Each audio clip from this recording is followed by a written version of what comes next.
Welcome back into the Gopher Pregame Show, everybody. Joined now by a very special guest, Jah Joyner, with us here on set. Jah, before we look ahead to Iowa, let's take one look back real quick. You guys have fallen on, I don't want to say tougher times, but it's been an up and down last few weeks for you guys. What has been the message this week in practice, and what do you do as a leader to kind of tell the guys, hey, it's a clean slate, we're moving on to the next game? The big approach for the bye week was that we have a second half of the season, and this week is getting better. Like, get better at the little things, the little details of everything. Like for me, like the little ounces of pass rush and how can I improve in what areas, and knowing the situations of the calls and stuff like that. For yourself personally, your name came up a lot in our preseason show with Coach Fleck. My colleague Justin Gard likes to say that you have the ability to draw a holding penalty on every single play because you're that strong and you're that quick. Do you feel like, I know if I ask you, do you get held on every play, you'll probably say yes, but at the same time, yeah, at the same time, how do you continue being a disruptor, like he likes to call you? I think the biggest thing, I was talking to somebody else, but for a hold to even be held, you gotta really go hard during that play, and you just can't look for the hold. And that was the biggest the coaching point that my coach gave us, that don't look for the hold, just keep on going. What's the key to being disruptive at the line of scrimmage? So the line of scrimmage, you gotta push the pile back. You don't ever want to get pushed back. You always want to go forward, and that's what we preach, especially in the run game. So yeah, just especially with the pass game, being disruptive there. You want to get the quarterback off the spot. It doesn't have to always be a sack, but you want to affect the quarterback. Let's take a step back real quick. What led you to make your decision to come to the University of Minnesota? How did that all come into play for you as a high schooler?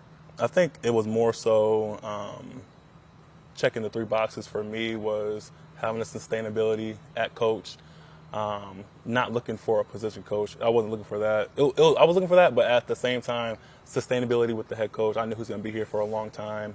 Having a culture already set here. The three schools I was looking at had a culture, but they were coming in, so it was already a culture here. So I wanted to have that, and the third one was obviously a school aspect. With my degree and stuff like that. So, how do you feel that your choice to come to Minnesota has paid off for you so far?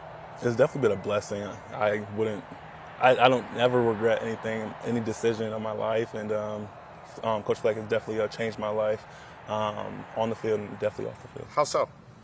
In terms of being a better football player, he told me development was a big key in my development coming here, and just being a better player on field. Just little learning under Big O, and just learning the game itself.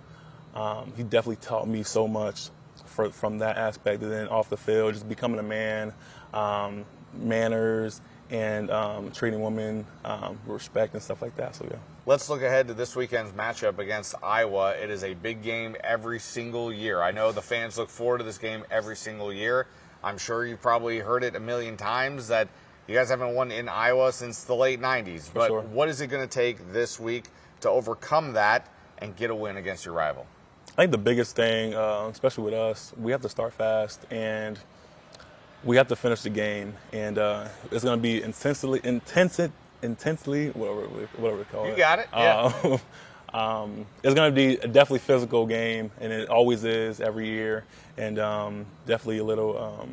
It's going to be a challenge for us. Yeah, you mentioned the physicality in this type of game. Iowa plays great defense as well. You guys play really good defense in a kind of a slugfest, drag them out type of game.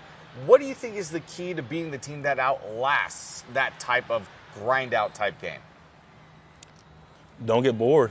I think this matchup is more so we're similar teams that like to do the same exact thing, and whoever gets bored first is going to lose the game. Whoever has their eyes in the wrong spot could easily be a 90-yard rushing touchdown. So definitely break the boring for sure. When you lose 3 of 4, how do you keep focus? How does the coaching staff keep you guys intent on believing that this thing can still be done and you can get the job done and still have a successful season? Well, they preach. We're preaching that we're not out of anything. Everything's in front of us still, and we got to take it one game at a time mentality, and it starts with Iowa this week. If you guys were able to come away with the Floyd of Rosedale, what do you think that would mean to the team, to the fan base, after not having it for a little while? Yeah, for sure. We preach that this game is bigger than the players that's playing in the game. It goes back way beyond us. So it'll be great for us to win that game, and for our fans to see us, and hopefully we're the team to do it. For yourself personally, what would you like to see from yourself by the end of the season? Anything that comes to mind in terms of what you want to get better at, or where you see yourself by the end of the season? And the biggest thing for me is just getting better at the little details of my game, and not being hard on myself, just playing, just being free, and stop thinking a lot. So yeah, just being free and just go and be more destructive. Bryant's pass is incomplete, intended for Cam Johnson.